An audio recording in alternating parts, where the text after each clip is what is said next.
Hermanos y hermanas amados, en medio de las innumerables ocupaciones de la vida, el corazón del creyente es invitado a entonar una confesión humilde y llena de poder.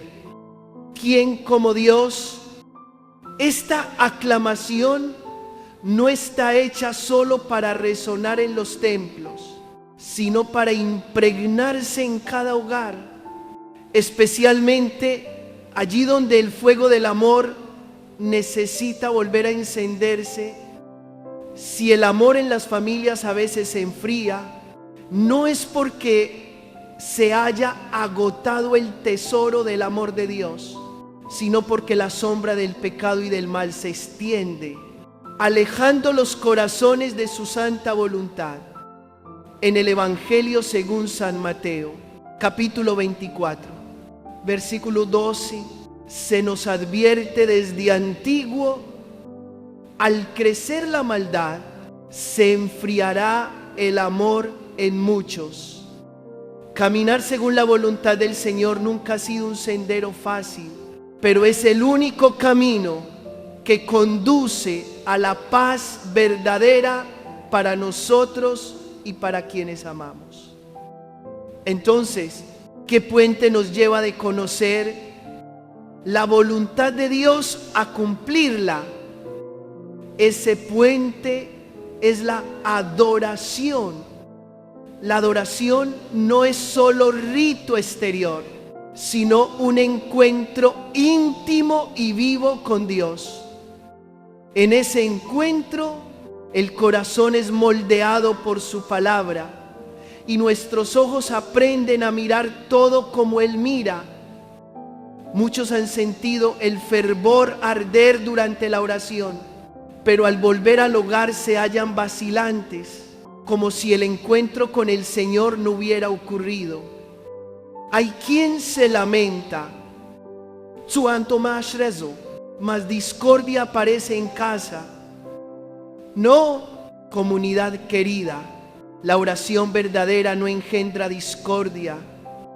Al contrario, purifica el corazón y libera a la persona de la iniquidad para que la paz de Cristo pueda reinar.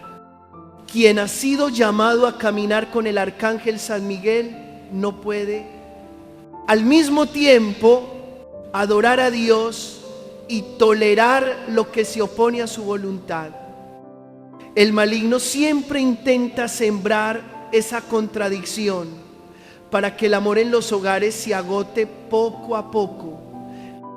El deseo de agradar a Dios es una invitación a la santidad. La santidad no es algo estridente ni extraordinario. Empieza en el ritmo cotidiano, en la cocina del hogar, en el trabajo, en el pupitre de la escuela, a través de pequeñas acciones realizadas con gran fidelidad. Las jornadas de encuentro y oración son preciosas, pero siguen siendo ocasiones especiales con inicio y final. Cuando cada uno vuelve a su vida de siempre, es ahí donde la adoración se pone a prueba. Es fácil arder en medio de una gran asamblea. Es difícil mantener la llama encendida en la propia casa, entre malentendidos, quejas y tantas cargas escondidas. Aún así, si en cualquier lugar y circunstancia alguien decide cumplir la voluntad de Dios, a través de esa persona el Señor mismo entrará y se hará presente en su familia. Cuando un miembro del hogar recibe la bendición de Dios, esa bendición se derrama sobre los demás. Incluso si solo queda un alma perseverante en la oración, la gracia puede fluir por medio de esa persona como un manantial subterráneo que refresca los corazones resecos. La oración fiel atrae bendición para el esposo, para la esposa, para los hijos y los padres. Recordemos a nuestro padre Abraham, hombre de la promesa, de la oración, de la adoración y de la esperanza. La promesa fue dada a Abraham, pero la gracia alcanzó también a Sara. Aun cuando ella permanecía en la duda, Dios había dicho: el año próximo tendrás un hijo en tus brazos. Y se cumplió. Cuando uno de nosotros persevera en la fe y en la oración, la gracia desborda sobre toda la casa. Aunque ahora mismo alguien permanezca oculto en la tienda, de la sospecha no confiemos en nuestras propias fuerzas. Abraham, ya anciano y débil, no se apoyó en la edad, sino en la palabra prometida. El mundo de hoy proclama otra fórmula de felicidad, que basta con sentirse bien, pero la alegría verdadera no se reduce a una emoción fugaz. El discípulo de Cristo no corre tras una felicidad fragmentada, sino que busca la santidad. Y cuanto más pertenece a Dios, tanto más su corazón se colma de una alegría santa y honda. Jesús dijo a sus discípulos que les habló estas cosas para que su gozo esté en ellos y su gozo llegue a plenitud. Por eso, quien vive según la voluntad de Dios no tiene que salir a buscar la alegría. La alegría misma viene a su encuentro y permanece. El enemigo del alma lo sabe bien y por eso ofrece una alegría que no necesita santidad. Es la tentación antigua, con traje nuevo, prometer felicidad expulsando a Dios de la vida. Pero una alegría que no nace de Dios es solo ilusión o pecado. Llegará la hora en que esa luz falsa se apague y la noche lo cubra todo. Hay quienes buscan placer en el alcohol. Nosotros, guiados por el Espíritu, hallamos el júbilo en la paz interior. La Escritura enseña: no se embriaguen, más bien déjense llenar por el Espíritu. Esa alegría que brota de lo profundo ilumina el rostro, se hace canto y eleva el corazón. ¿Cuál es entonces el camino para las familias de hoy? Pongámonos valientes y levantemos un altar. En el hogar, un pequeño rincón de oración, una hora de adoración eucarística compartida, un rosario rezado con fervor, una misa en familia cuando sea posible. Entronicemos la palabra de Dios en casa, porque ese trono no puede quedar vacío. Si Jesús no reina, otros ídolos ocuparán su lugar. El yo egoísta, las pasiones desordenadas y el dinero, el prestigio pasajero, tengamos el valor de destronarlos para exaltar al único Dios. El camino que va de saber la voluntad a hacerla es el camino de la adoración. Arrodillarse para poder estar de pie, hacer silencio para que la fe arda, ofrecerse para poder recibir. No temamos las burlas del mundo, porque quien permanece fiel será confirmado por el mismo Señor. Con Dios, ninguna noche deja de amanecer. Pero si el ser humano, él rehúsa, no hay día que no declive en tinieblas. Al mirar los hogares sedientos de gracia, donde hay corazones endurecidos como piedra y lazos a punto de romperse, creemos que basta con que una persona persevere en la oración, una permanezca fiel en la adoración, una se atreva a salir del fango del pecado, para que la gracia descienda como rocío de la mañana, la tierra reseca se agriete y brote un nuevo retoño. La bendición nunca se detiene en un individuo. Dios se sirve de la fidelidad de uno para salvar a toda una familia, como antaño utilizó el sí de Abraham para hacer florecer la bendición sobre un pueblo entero. Porque allí donde la voluntad de Dios es amada y cumplida, el amor no puede enfriarse jamás. Y el primer fruto de un amor que no se enfría es un gozo profundo, un gozo que el mundo no puede dar ni tampoco quitar. No es el bullicio exterior, sino un calor silencioso que brota desde dentro, una paz capaz de atravesar el cansancio de los largos caminos, los trayectos agitados o los malestares imprevistos. Muchos han dejado la ciudad y han viajado horas para estar aquí. Algunos llegaron cansados, otros con el ánimo débil, pero al proclamar ¿quién como Dios?, una luz se encendió en el corazón. El mundo no puede comprender esta fuente de alegría, porque no nace de las circunstancias, sino que es encendida por el mismo Espíritu Santo. He tenido la gracia de convivir con consagrados en los monasterios, en un silencio sostenido por la disciplina y por un ritmo humilde de vida visto desde fuera.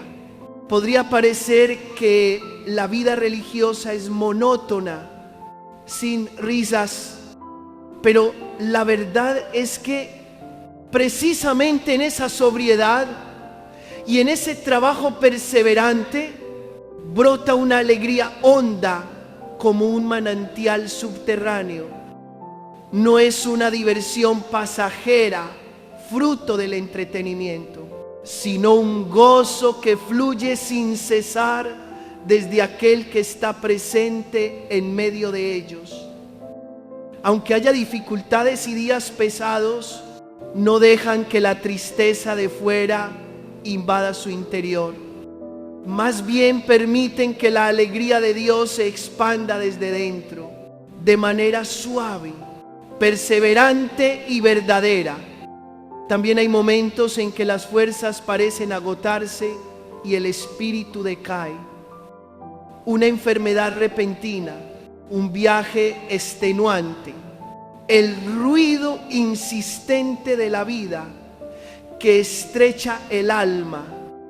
Justo entonces, en lugar de buscar evasiones externas, el alma es invitada a arrodillarse en la habitación silenciosa. Se elevan oraciones a la Virgen María y ante el santo rostro del Señor, el corazón vuelve a abrirse. No ocurre un milagro ruidoso, sino algo delicado. La alegría se reaviva como brasas que vuelven a encenderse. Cuando dejamos que el Señor nos toque, Él cura a su modo, con el óleo suave del Espíritu, aligerando cuerpo y alma. La tentación siempre acecha para robarnos ese gozo sagrado. Por eso es necesario custodiar el corazón con actos concretos, reservar tiempos de oración personal, permanecer ante la Eucaristía, rezar el rosario, leer páginas de espiritualidad que nutran el alma. Estos gestos son vallas de protección, un hogar de fuego que calienta el interior para que el amor no se enfríe. La palabra ya nos advirtió: cuando abunda el pecado, el amor de muchos se enfría.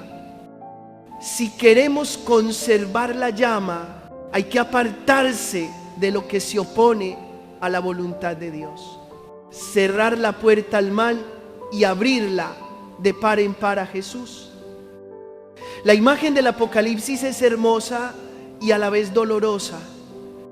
Jesús está a la puerta y llama: dais, si alguien escucha mi voz y abre la puerta, entraré y cenaré con él. Esa puerta no se abre sola. Necesita un corazón valiente que gire el pestillo y se atreva a recibirlo. Y recordemos, el trono del corazón y del hogar nunca queda vacío. Si Jesús no reina, alguien más ocupará su lugar. El yo soberbio, la pasión y el dinero, la comodidad o la ilusión de una libertad sin límites. Cuando la persona se pone a sí misma como medida del bien y del mal, la verdad se deforma. Pilato, en otro tiempo, preguntó: ¿qué es la verdad? Y quizá la respuesta silenciosa sonó cuando señaló a Jesús y dijo: he aquí el hombre. Ese rostro herido es la verdad plena, el camino y la vida. Hoy muchos se enorgullecen de una libertad sin precedentes, pero si fuese libertad verdadera, ¿por qué tantas almas siguen errantes y heridas, buscando sanar la ansiedad y la depresión? Una libertad sin Dios, sin familia y sin iglesia, solo conduce a un desierto estéril, porque sin amor la persona se vuelve un recipiente agrietado. Entonces se aferra a cualquier cosa, como Israel que se cavó cisternas rotas que no retienen agua. El pecado vacía el amor, y el amor verdadero solo vuelve cuando la puerta del corazón se abre a Jesús. La promesa sigue resonando: si alguien escucha y abre, entraré y cenaré con él. Jesús elige la imagen del banquete, porque allí la familia se reúne y los lazos se reanudan. Cuando Él entra en la mesa del corazón y del hogar, no trae un alimento pasajero, sino que se da a sí mismo como pan de vida. Ese es el puente que devuelve el alma a la fuente del amor, donde todo anhelo se coma. Pero para llegar a esa fuente hay que empezar por un gesto humilde: volver al cuarto interior del alma, apagar ruidos, arrodillarse y susurrar: Jesús, Señor, ven y reina. Él ciertamente entrará, porque sigue llamando con paciencia. Desde aquí se abre un camino nuevo para cada familia. No dejemos que la casa sea solo un refugio temporal. Convirtámosla en un pequeño santuario. Colguemos una imagen sagrada no para decorar, sino para recordar. Coloquemos la Biblia en un lugar de honor, no para exhibir, sino para leer y vivir. Reservemos un breve tiempo en común para detenernos ante el Señor, leer un versículo, dar gracias. Estos gestos pequeños son actos por los que devolvemos el trono a Jesús y destronamos a los ídolos. Entonces, un día, ese gozo silencioso y cálido volverá, y el fuego del amor se avivará en medio del ritmo apremiante de la vida. Y cuando el corazón sea entreabierto, el alma es conducida a un encuentro más profundo con el amor inefable en el banquete eucarístico. Allí no solo hablamos de Dios, lo recibimos a Él mismo. Allí no solo deseamos la paz. Tocamos al que es la paz. Ese camino comienza con un pequeño gesto, abrir la puerta, y alcanza su plenitud en la mesa del Señor, donde Jesús nos entrega su cuerpo y su sangre para sanar, calentar y colmar. Entonces, el trono del corazón ya no está vacío, sino que se convierte en el lugar donde reina el Rey del amor. Por eso, no permitamos que la oscuridad del pecado enfríe el corazón. Levantémonos con esperanza, perseveremos en la oración y permanezcamos unidos a la verdad en el rostro de Cristo. Abramos la puerta y preparemos la mesa, porque cuando Él entra y cena con nosotros, toda escarcha se disipa, toda duda se desvanece, y el alma reconoce que la alegría verdadera jamás nos ha abandonado. Él siempre ha estado allí, sonriendo y esperando ser invitado. Y la comida a la que Jesús nos invita con tanto anhelo, la comida por la que Él permanece paciente, llamando a la puerta para entrar y compartir, no es una comida terrena, es la cumbre de toda su misión de amor, el misterio de la Eucaristía. A lo largo de su vida pública, Cristo entró en la historia de la humanidad, proclamó la palabra, curó a los enfermos y libertó a los que estaban atados por el mal. Pero la cumbre de todo no está en los milagros que realizó, sino en que se entregó a sí mismo como alimento para los hombres. En la sinagoga de Cafarnaúm declaró algo que hizo tropezar a muchos. Su cuerpo es verdadera comida y su sangre verdadera bebida. Quien no come la carne del Hijo del Hombre ni bebe su sangre, no tiene vida en sí. Muchos se marcharon porque aquella palabra superaba el cálculo de la razón. Fue entonces cuando San Pedro, en nombre de los demás, pronunció la confesión de la fe. Aunque no lo comprendieran del todo, seguirían creyendo, porque solo el Maestro tiene palabras de vida eterna.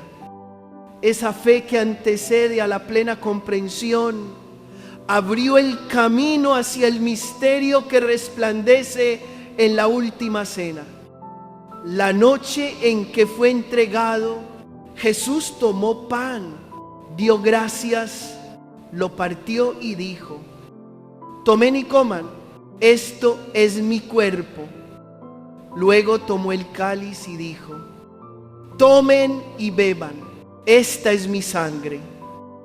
En la noche del miedo, cuando la sombra del pecado enfriaba los corazones, la Eucaristía encendió de nuevo el fuego del amor en los discípulos. Desde entonces, cada vez que un fiel comulga, ese mismo amor vuelve a derramarse sobre los lugares resecos del alma. Ningún amor humano puede colmar aquel vacío más hondo. Solo la presencia real de Jesús, su cuerpo, sangre, alma y divinidad, puede sanar y llevar a plenitud los anhelos del corazón. Ocurre entonces algo misterioso. La persona poco a poco se vuelve aquello que recibe. Al comer el amor, el alma empieza a transformarse y a hacerse amor. El creyente que sale del templo después de la misa no vuelve a casa solo. Cristo mismo camina con él. Aunque en la familia haya quien dude o cierre el corazón a la iglesia, la gracia se derrama silenciosamente desde ese sagrario vivo que ha recibido al Señor. Como la promesa dada a Abraham regó discretamente también a Sara. Así la bendición se filtra callada hacia los seres queridos, porque la Eucaristía otorga al alma una plenitud que nada puede igualar. Es la respuesta a las sedes de nuestro tiempo. Un abismo llama a otro abismo. El abismo del pecado atrae pecados más hondos. Pero como enseña San Agustín, el abismo de la misericordia de Dios es mayor y siempre atrae el abismo de nuestra miseria. Cuando el alma reconoce la verdad sobre sí misma y abre de par en par la puerta, Jesús entra, no porque la casa ya sea buena, sino para hacerla buena. No necesitamos ser perfectos para ir a Él. Vamos a Él para que Él nos haga nuevos. Entonces, ¿qué es adorar? Adorar es dejar que la santidad de Dios despierte el alma. Es nutrir la mente con su verdad. Es purificar la imaginación con la belleza del Creador. Es abrir el corazón al amor del Padre. En pocas palabras, adorar es conformar la vida a la voluntad de Dios. Y justamente cuando el hombre adora de verdad, las cadenas del pecado van cayendo. La oscuridad retrocede y el orden de la gracia se restablece en el trono del corazón. Dos imágenes pueden regalarnos consuelo y esperanza. La primera es la flor de Jericó. Parece una rama seca y muerta, pero cuando encuentra el agua, se abre y revive con suavidad. Ese agua de la gracia es la Eucaristía. Es el sacramento de la reconciliación. Son las horas de adoración silenciosa. Si un hogar está reseco, déjese empapar por el río del Señor y espere con paciencia. La vida volverá a brotar. La segunda imagen es una pequeña casa de gracia en medio del invierno helado. Afuera puede haber hielo, pero dentro de la casa de Dios, donde hay un pequeño altar, donde la familia lee un pasaje de la palabra, Él está creando otro clima. Allí las flores siguen abriendo y los frutos maduran, porque el sol de justicia irradia desde dentro. El camino concreto nos lo enseñan los sacramentos. La palabra nos enseña que la libertad no es hacer lo que se quiere, sino la capacidad de elegir el bien. La Eucaristía nos enseña que el amor no es un sentimiento fugaz, sino una entrega perseverante. La reconciliación nos enseña que la conversión no es forzarnos a ser mejores, sino dejar que Dios nos modele. La adoración nos enseña que el silencio no es vacío, sino espacio para la voz de Dios. Cuando un miembro del hogar camina con perseverancia por este sendero, la bendición desciende sobre toda la familia. Hay casas que parecen haberse enfriado. Empecemos muy pequeño. La señal de la cruz antes de la comida, una disculpa sincera. Luego, tiempos compartidos para la misa, la valentía de buscar el tribunal de la misericordia. No esperemos a que todo sea perfecto para invitar al Señor. Invitemos al Señor para que todo llegue a ser perfecto a su modo. Cada vez que comulgamos, no llevamos a casa solo un consuelo pasajero, sino al mismo amor que entra por el umbral con nosotros. Todo esto se resume en una invitación. No dejemos a Jesús para siempre a la puerta. Escuchemos su llamada, giremos el cerrojo, abramos y preparemos la mesa. Él entrará y cenará con nosotros. Entonces el amor regresará, la alegría renacerá y la paz brotará como retoño después de la lluvia. Nadie es como Dios y por eso ninguna alegría se compara con la de estar con Él, recibirlo y parecernos a Él. Ahora elevemos a Dios una oración final. Señor Jesús, Eucaristía, te damos gracias por quedarte con nosotros. Entra en nuestra casa, reina en el trono de nuestro corazón. Calienta el amor que se ha enfriado y sana las grietas silenciosas. Haz de cada familia un hogar de gracia para que en medio del invierno del mundo florezca la primavera de Dios. Concédenos amar la adoración, ser fieles a la Santa Misa y perseverar alimentando el alma con tu palabra y con los sacramentos. Al recibirte, haz que te llevemos a quienes amamos, para que tú mismo lo renueves todo. Señor, quédate con nosotros.